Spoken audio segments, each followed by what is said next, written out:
Здравствуйте, дорогие ребята! Мы продолжаем изучать природу, и сегодня мы прочитаем текст, научимся определять ключевые слова и тему, образовывать падежные формы существительных и прилагательных. Просмотрите ролик, определите, о чем он. Попробуйте предположить содержание текста, который будем читать на уроке. О чем может быть текст?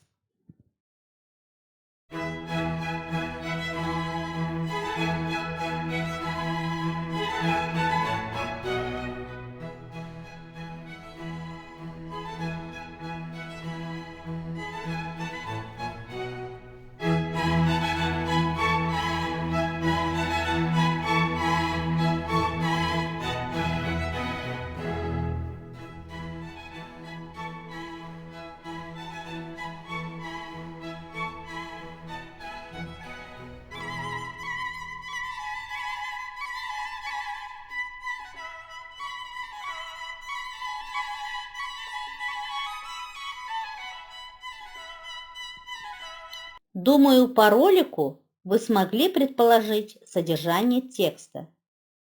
Предлагаю выразительно прочитать текст. Определите тему, подобрав заголовок, то есть название. Определите ключевые слова. Тема – это то, о чем говорится в тексте. Ключевые слова – это те главные слова, которые раскрывают содержание текста. Подумайте, какую мысль хотел выразить автор. Мир природы во все времена года невероятно красив, словно сказочная принцесса, примеряющая разные одежки. Весной природа пробуждается после долгого зимнего сна. С каждым днем становится теплее, все вокруг зеленеет, буквально на глазах, а в лесу все чаще можно встретить животных и услышать шумное щебетание птиц. В начале весны снега уже мало, но пасмурных дней все же хватает. Летом все вокруг превращается в зеленое летнее царство. Именно в это время года природа показывает все свое богатство. А летняя ночь – особая пора, когда можно наслаждаться далекими звездами, засыпая под открытым небом. Высокая температура воздуха и палящее солнце вынуждают людей искать тенечек под деревьями. Осенью природа невероятно прекрасна, ведь золотые листья, падающие с деревьев, создают удивительную атмосферу. С интересом можно наблюдать за птицами, которые улетают зимовать в теплые края, и за животными, готовящимися к спячке. Зима – настоящая снежная королева. Она покрывает все вокруг пушистым снегом. Зимой природа становится безмолвной. Животные пребывают в спячке, даже щебетание птиц не услышать. Итак, определите тему. Выберите заголовок, который наиболее подходит к тексту. Первое – времена года. Второе – природа в разные времена года. Третье – красота природы. Верный ответ – природа в разные времена года. Какую мысль хотел выразить автор? Чему учит текст? Природа прекрасна во все времена года. Определите ключевые слова, которые раскрывают содержание текста. Мир природы, времена года, красив, сказочная принцесса, весной, зеленеет, животных, щебетание птиц, летом, зеленое царство, летняя ночь, высокая температура, палящее солнце, осенью, прекрасно, золотые листья, зима, снежная королева, пушистым снегом. На прошлом уроке мы познакомились с группой слов по значению. Давайте внимательно прочитаем еще раз. Используются ли в тексте синонимы, антонимы, омонимы? Есть ли синонимы?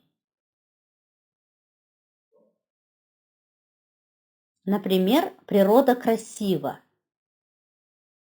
Есть ли слово, близкое по значению к этому слову? Я думаю, нашли. Прекрасно. То есть красиво, прекрасно – это синонимы. Есть ли антонимы? Например, слово «шумный». Есть ли слово, противоположное по значению к этому слову?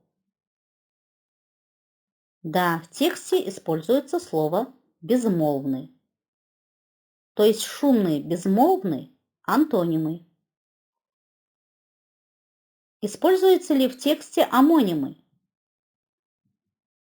То есть слова одинаковые по звучанию и написанию, но разные по значению. Обратите внимание на первое предложение. В этом предложении используется омоним. Слово «мир». Слово «мир» имеет два значения. В первом значении это земной шар, во втором значении это отсутствие войны. Значит, слово «мир» – это омоним. Выпишем из текста словосочетание существительное плюс прилагательное и выделим окончание. Обратите внимание, как меняется окончание прилагательных. От чего это зависит? Пишем: сказочная принцесса, зеленое царство, летняя ночь, высокая температура, золотые листья, снежная королева, пушистым снегом. Мы выписали существительные и прилагательные. Определите, в чем согласуются существительные и прилагательные. Окончание прилагательного зависит от существительного. Существительные и прилагательные согласуются в роде, мужском, женском, среднем, в числе, единственном, множественном и падеже. Падежей в русском языке 6. Каждый падеж имеет свои вопросы. Существительные, прилагательные, местоимения и числительные имеют падежные формы, то есть согласуются между собой. Именительный падеж «кто», «что», родительный падеж «нет кого», «чего», дательный падеж «даю кому», «чему», винительный падеж «вижу кого», «что», творительный падеж «горжусь кем», «чем», предложный падеж «думаю о ком», «о чем». Падежная форма существительного – это форма изменения существительного. Изменение существительных по падежам называется склонением. Изучите таблицу. Эта же таблица есть в учебнике на странице 150. Сформулируйте правила об образовании падежных форм существительных и прилагательных. Образование падежных форм существительных зависит от числа и рода. Сперва следует определить число и род. Множественное число не имеет рода. В образовании падежных форм или при склонении существительных важен вопрос. От вопроса зависит изменение падежных окончаний.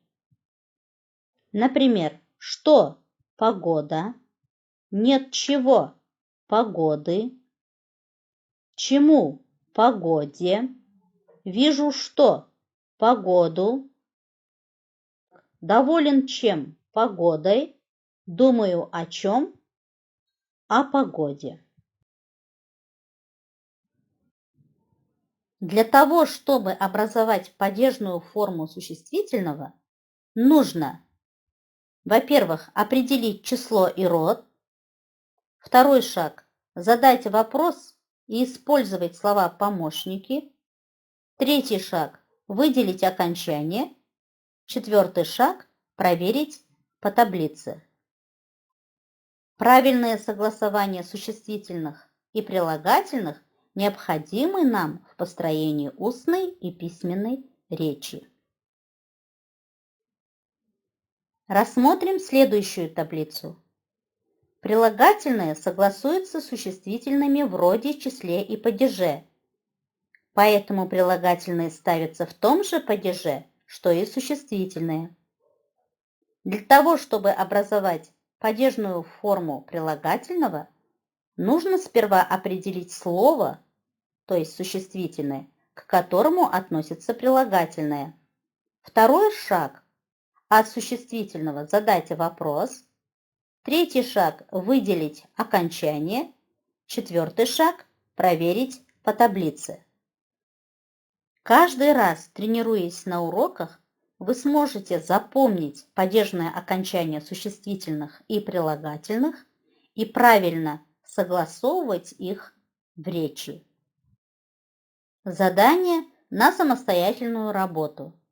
Выучите падежи с вопросами. Образуйте падежные формы словосочетаний «сказочная принцесса», «пушистый снег», «зеленое царство», «золотые листья». То есть измените эти словосочетания по падежам, просклоняйте.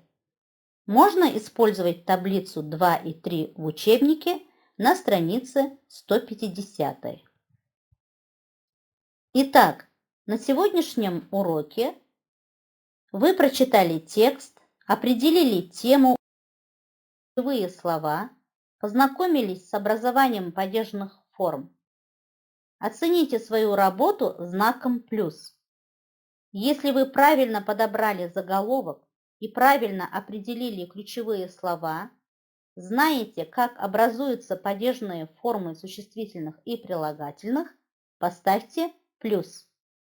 Если есть еще затруднения, то посмотрите это видео еще раз или задайте вопрос учителю.